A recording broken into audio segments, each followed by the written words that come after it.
हाँ, तो बच्चों देखिए इस क्वेश्चन में क्या कहा गया है। क्वेश्चन कह रहा है कि एक इंक्लाइंड प्लेन है जिसका एंगल ऑफ इंक्लिनेशन हमारा 37 डिग्री है और इस इंक्लाइंड प्लेन पर एक प्लैंक रखा हुआ है जिसका मास 3m है, ठीक है। और ये एक रफ सरफेस है और इस रफ सरफेस का जो कोएफिशिएंट ऑफ फ्रिक्शन है म्यू अपने को दे रखा है 0.5 है, ठीक है।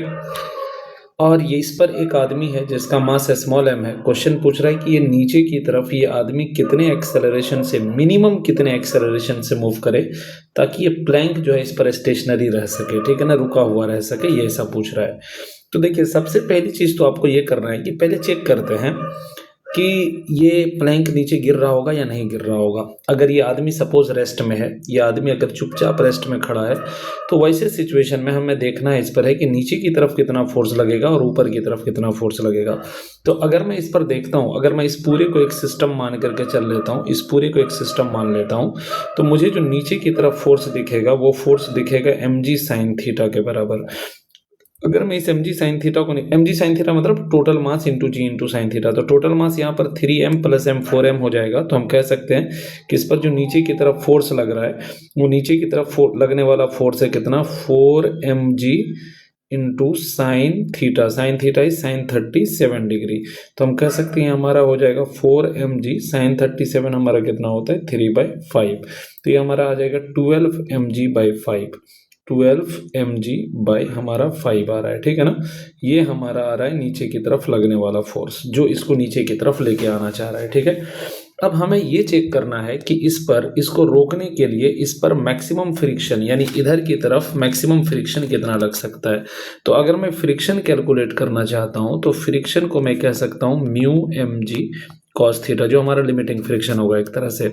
तो म्यू हमारा कितना है 0.5 और m की जगह पर हम टोटल मास लेंगे तो टोटल मास हमारा हो जाएगा कितना 4mg और cos 37 हमारा होता है कितना 4/5। पॉइंट हटेगा, नीचे 10 आ जाएगा, ये 5 2 10 और ये 2 2 यानी कुल मिलाकर के ये आ जाएगा हमारा 8mg/5। इतना अपना फ्रिक्शन आ गया। तो हमें दिख रहा है कि फ्रिक्शन जो लग रहा है वो लग रहा है कितना, फ्रिक्शन लग रहा है हमारा 8mg/5 और जो इस पर नीचे की तरफ, जो इस पूरे सिस्टम पर जो नीचे की तरफ फोर्स लग रहा है वो फोर्स कितना है हमारा, वो फोर्स है 12mg/5।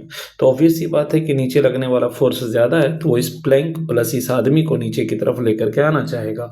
लेकिन अगर हम चाहते हैं कि ये प्लैंक रुका रहे, ये प्लैंक रेस्ट में रहे, तो ये प्लैंक को रेस्ट में रखने के लिए जाहिर सी बात है कि इस प्लैंक पर एक और फोर्स इधर की तरफ आ जाए।